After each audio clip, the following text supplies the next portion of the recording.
Alright guys, I tried my camera magic, but y'all know me.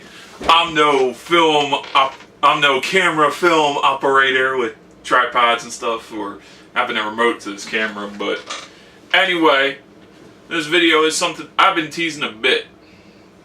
So, as you guys know, I'm on summer break. Woohoo! Yeah, it couldn't come soon enough.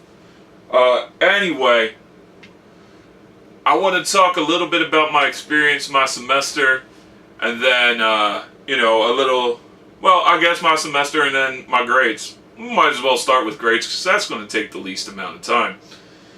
So, it started off rough. I had to go to the hospital again this semester. But mostly because I accumulated a lot of stress on myself. So, what happened was I had 4 classes this semester. Problems with corrections. The reason I list that is because it's one of my favorite classes, or was. Brain and behavior. That's neuroscience. Problems. The history of prisons. That was a African American, Black American Studies class, and then the 4th one was one that I really wasn't too concerned about, Spanish. So you guys have seen all my Spanish videos. Oh boy, I didn't like them, but that's where I got my highest grades. First one I got an 80, second one I got like a 75, and then third one I got another 80. So we'll go through Spanish because that is the one that's most uneventful. That, you guys know, I had to do videos, I had to take tests, I had to really just do videos, tests, 2 compositions, where you write like 135 words in Spanish. You know, just write a story about 3 paragraphs using certain tenses. Didn't really do so well in that, was okay. Just had other classes piling on me. So, by the last test, like the second to last test, I got a 45, which is below an F, so what? Which really ate my grade up. It really brought it down. So I go and I do the thing they tell you not to do. I wait to the last minute to talk to the professor, and I'm like, so how do I sink the coffin in this? How do I sink the nail in the coffin of Spanish? How do I sink the ship known as Spanish? How do I do well on the very last test? And she's like, well, you're coming to me a little late, but what I recommend you do is you go to the Language Proficiency Center, which I should have been doing all along. I don't speak Spanish. I have nobody around me that I know who speaks fluently. Well, it's a bit of a lie.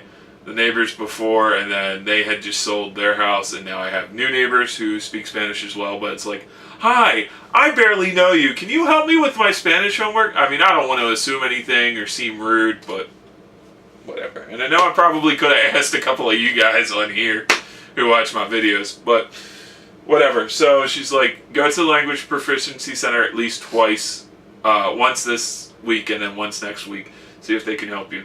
So of course, I go. First time the professor sees me, and she's like, oh, hi, Kevin. I'm like, hi, how are you? She's like, good. I'm like, I have an appointment. It's in about an hour. I'm trying to find the bathroom in here. She's like, oh, you have to go up a floor. And then, so the next week she was all bubbly and smiling and is like, yeah, so you went to the Language Proficiency Center. Did they help you at all? I'm like, yeah, they did. They said it wasn't that hard. It was just the future tense. And she's like, okay. And, I'm running through all the conjugations, all the endings for the conjugations, and there's even the irregular verbs, which, to tell you the truth, I couldn't remember. So, I take the test. I'm a little nervous. I'm studying as hard as I can. I mean, at the breakfast table, at lunch, in between when I'm not doing anything, on the bus ride to and from school, I'm studying them. And then when I'm at a table or in the library waiting for the bus, I'm writing down all the conjugations and everything. So that goes on. I take the test. I come back it comes back about 2 weeks later after school's ended and it's kind of like finals. And I get an email from the professor first. She's like, "Hi, Kevin. I just wanted to email you to congratulate you. You did really well on your test. I'm so proud of you. I knew you could do it." And like, wow. So all I had to do was study hard and just do the work, till the soil on that? Okay, well. So to tell you guys what I got for that test, I got an 80, which is a B minus. The standard to pass any class for major credit is a C minus. Spanish and foreign languages, it depends when you see this video, but as of when I was making this video and when I was in the class, you just need a D minus to pass a foreign language. I had gotten a C minus, so I was super happy. I was super thrilled. Next class that didn't really cause me any grief was History of Prisons in America. That was it was a Black American Studies course. I don't want to get too political here, but it was just basically about the, unfair treatment of a certain race of people. You wrote a lot of papers in that class. Like, you read 5 books and wrote 5 papers. So, that goes on. I get an A minus in that class. I really wasn't worried because I was getting like A minuses. I got A minuses for 3 out of 5 papers. I got a B for the 4th, and then a B plus for the 2nd, or for the 5th. So that was cool, got through it. Alright, on to the awesome classes that caused me some grief. Problems of corrections. Well, I really underestimated the professor because she said they were going to be timed, open book, open note quizzes. And you had 3 of them. And then an optional final. So I'm like, alright, cool, open book, open note. She wanted direct quotes with page numbers. I did deplorable. I had gotten a 14 out of 25 on the first one, and I was dumb. I didn't ask for my accommodations of extended time. So she's like, don't worry. You're good. You'll just take the optional final. Pay a little bit more attention in class. And I love this professor. She was awesome. I'm not going to speak about what she said because I also recorded my notes for her class, my lectures for her class. And she was just awesome. It was a professor who was actually more of a personality. So it was a lecture-based class. She had very little, it was a discussion course. So she stood in front of a room in a lecture hall that held like 120 people. It was packed. And it's just, she would swear about certain things. She would be like really passionate. So like certain things would happen and she'd be like, well, that's effed up. But she would say the whole word, whole sentence. So of course I had fun in that class.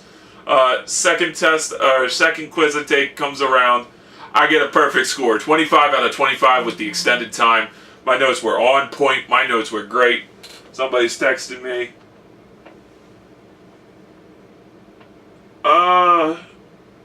Alright, I think I know who's texting me, but whatever. I'm making a video! No, I'm kidding, but, so, and then she's like, I was so worried because I didn't get the grade back for the first one. She's like, no, you did really well. And my buddy, who I met in that class, my buddy Austin, and then I met somebody else in that class, but I want to talk about them right now because I don't know what's going on with them. I'm getting a little bit of radio silence. I'm about to call them soon. Yeah, more than I wish to discuss. But so I'm standing there with my buddy, and I'm always talking to this professor after class. And she goes, yeah, don't worry, you did well. You should check your score now. And then she whispers, you got a full score. I didn't hear her. She said, you got a perfect score. Like that. I'm like, excuse me? So I lean in and she leans over and she's like, you got a perfect score in my ear. I'm like, okay then. So 25 out of 25. Quiz 3 comes along. It's in a different place. I get a little banner that says, you have 15 minutes to take the test. I'm like, what? I had gotten this professor's phone number for an independent study position that unfortunately I cannot fill because as much as I loved it, it would take a lot of my time, and it's just something I don't want to do half-heartedly. But I call her all freaking out, all panicky. She's like, look, okay, let me just text you back. Let's see what I can do. So she texts me back, okay, I've done all I can do. Just take the test, try to do your best. And this is in a text message, so I'm like, oh God, it's a Friday night. And she's like, oh, okay. She's like, I'm thinking, I've done all I can do. Just do your best, is what she's saying. But knowing the professor the way I do, she's probably like, oh man, this poor man. All right, take the test, do all you can do your best. So I take that, I get an email back, I check my grades, I get a 25 out of 25 on that. She shoots me an email, she's like, hey, you got a solid B plus here. The final's optional, do you want to take it? It can hurt you, but just let me know by Monday. I need to create a special version for you due to your accommodations and due to another student's accommodations. And I had known that student from a previous class. I'm a psych major, by the way, but why am I taking these weird classes? I have no idea. So anyway, it's like a Sunday night or a Sunday morning. I shoot an email back. I'm like, hi, sorry, been really busy studying for other finals. B plus sounds great. I want to focus my effort on other classes. Thanks for your time. Something like that. I forget what the email was, but anyway. So I shoot off that email, I get nothing back. And I'm like, alright, so solid B plus.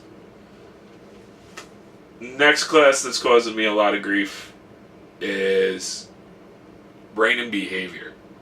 Now, because I am a psych major, but Bachelor of Arts, mind you, I need to take a neuroscience class. Anybody else see a little problem with their logic here? I need to take neuroscience? I'm a Bachelor of Arts student. I'm not a Bachelor of Science student. I'm trying to avoid the math and science because, well, if you're visually impaired, a 6 could look like an 8, an 8 could look like a 4 could look like an H. Just depends how your eyes are working that day. But anyway, I go through, take the first test. I get 111 out of 200. Don't sound so happy, guys. So that's basically a failure right there. I go to the professor's office hours, and I said, look, I'm talking to him after class. I'm like, look, man, I don't know how I blew it so bad. I'm coming to your office hours. When are they? Where's your office? It's like, oh, okay, yeah. This time, this building, it's kind of a maze. I'm like, okay. And after that, I said, you and I are going to see a lot of each other. So I go up to his office hours. This is before spring break. I'm like, look, how do I do well in this course? And am I going to pass? He's like, ugh. Okay. Let's look your grade up. And he looks my grade up. And he had some weird system anyway of all this curving and stuff. And he's like, okay, what do you want? What do you need to pass? I'm like, I need a C minus. He's like, okay. Types on his computer. Alright, look. You got a lot of work to do. There's still a lot of points out there.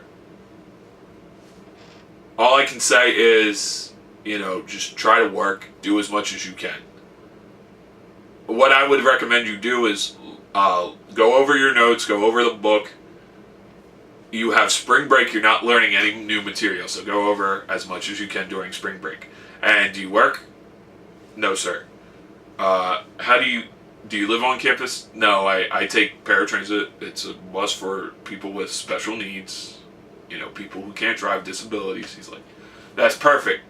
When I was a grad student at such and such university in Texas, I used to have to take the train, study on the train. I'm like, okay, whatever. So, second test rolls around. My mom and I have already talked about it. Of course she's disappointed because she's like, I know you can do this. So we I printed out one slideshow for one chapter, and I'm stapling all the visual diagrams in my book.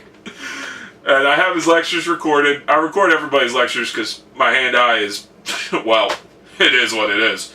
So I have all his lectures recorded. My mom helps me study. She's taken down what she can get. We have all his relevant PowerPoint slides taped up on my wall. It looks like a RICO investigation in a local police station. So I'm looking at everything. This is while I'm eating cereal. I'm going on the bus. I'm reading everything. I'm studying up. I had it down to the point where I could explain to you how the eye would hyperpolarize, like what parts of the eye would hyperpolarize, depolarize, and that would tell you how light's coming into your eye and all this. So, needless to say, second test, I get a 79. I'm like this close to a B minus. Or no, I got like an 80, and he curved the test too. And I'm like, well, hot diggity damn. I did good. So, of course, after class, I call my mom. Mom! She's like, what's wrong? Which I probably should stop doing that, knowing my medical history and all the things that could go wrong. I'm like, I did really well on the test. She's like, well, okay then. Don't scare me like that. Click. I mean, it wasn't that bad. She was like, okay, that's great. I do unfortunately have to get back to work. Please don't scare me like that. Have a good rest of your day. She was excited too, so for the third test, do the same thing, and one day before class, there's this autistic woman, and I'm studying. We go to her location to pick her up. She's in a wheelchair. She's got other physical handicaps. Apparently, she didn't want to go to where she was going that day. She just starts screaming and crying at the same point, and I can't focus like that. What do? Pull out the headphones. I'm getting ready to listen to music on my phone, and I'm like, wait a minute, I have a tape recorder because we're having a lecture today. Pop in the headphones to the tape recorder, fade away, just dead set in my notes. That test, I come back, I get an 85. The curve, like the mean, was a 70 for that test. And I'm like, oh, I did really well. Wow. So, and then another one I got a 90 on, so I didn't take the final. Unfortunately, my grades were so bad that he didn't drop the final. He dropped everything. Like, he dropped the final so that everything else would stack up. I went from a B minus. I had a B minus after everything was said and done. What basically happened was there was one assignment waiting in. He graded it. It bumped me up to a B. So I'm happy with that. I had started out in that class with a D just because of one test. Yes, ladies and gentlemen, with a D. To the point where it had me stressing out. Spanish had me stressing out too, where I was having horrible thoughts, to the point where I was trying to run away, or, I seriously thought about other things. I shouldn't let myself get like that, but problems of corrections, I had a worse score. I had a 37. I had like a 37, which was way below the cutoff for an F. I had like a Z. I mean, my school does it does A minus, B plus, B minus, all the way down to an F. But it was like, geez, man, really messed that one up. So, come back, everything's great. And that was pretty much my experience. I met some people from, Brain and Behavior, like this girl. Oh, she was cool. Crystal. I used to sit and talk with her all the time. And a couple of times she caught me studying in the library. She's like, hello, good sir.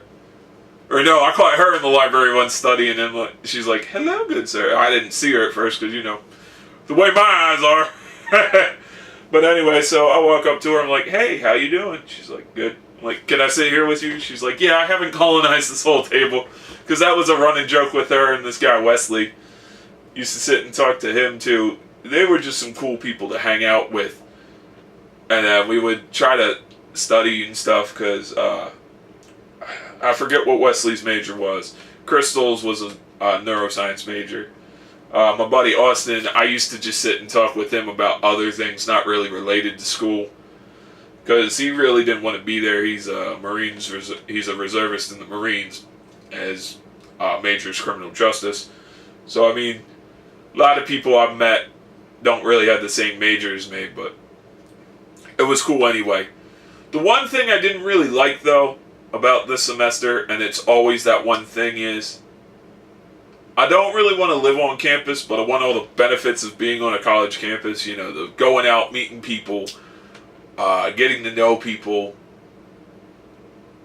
and the not getting judged thing. But the not getting judged is unavoidable. I mean, the moment I step on a bus, I'm getting judged. Like, the moment I step on the bus, I'm getting judged by the paratransit driver. Now, I've had experiences where I've changed them to say, hey, I'm not how you think I am. Just because I'm taking this bus doesn't mean I have a cognitive mental delay. So, it is what it is. I mean, also, too, I step off the bus, people judge me, but now I'm just to the point where I'm just going to be mean about it. You know, to the point where I'm just going to be like, hey, how you doing? Yeah, no, I just take this because I can't drive. Take a picture, it'll last longer, darling. Or, I know you see me stepping off the bus. It's because I'm pretty, ain't it? You know, I'm just going to be kind of cool about it, but still a little jabby with it. You know, stick the knife in, maybe twist a bit. And that's how you have to be, man. You know, it may seem rude. It's not the worst thing I can say. Trust me, I've probably said worse off to other people. But I think with that, it'll help break the ice and people won't be so, I want to say stary, but that's not a word. But, you know, I don't think people will be so awed by the fact that I'm getting off a bus. You know, that commonly takes people with mental or cognitive disabilities. You know, to show, hey, I'm just like you. But then again, also too, I got this bit of a Southern boy drawl, which you guys have kind of seen morph. I guess it's from living down here more, or maybe I was always like that. But, and also too, another thing with personalities at school, a lot of the students are kind of scared, skittish, and like that, where it's like, I really just don't care. A professor is a professor. They're a person too. You know, what are they going to do? Fail me? It's not like they're going to kill me or end my life or anything. Because I have been told that college is not life and death, really. And from my past experiences, including this semester, it just keeps getting cemented in. There's always a fail before the triumph. You always fall, but it's how you get back up and how you pull through things. And that's what I pretty much got to live through every day. It's just, okay, how am I going to pull through? Is this going to be the day that I'm going to fall and need to get back up? So, but also too, another thing is, as great as I am with professors and stuff, it's because and I know what it is. Y'all know it too. There we go with the Southern drawl. You guys know what it is too. They're not, they're not my peers. They're not my age group. They're non-threatening. So, of course, my mind doesn't go 500 miles an hour, while my mouth only wants to move about 5. So, yeah, there's a difference. I did that intentionally so you guys could do the math. Yeah, it's about 100 to 1. But, hey, y'all know who I am. You guys know me. You watch me because, why not? This guy might be funny. This guy might be serious. I hope I have entertained you for a little bit. I hope you guys enjoy this video. That's really it. Oh, yeah. Okay, if you made it this long and you guys are like, why was there no Make It Better Monday?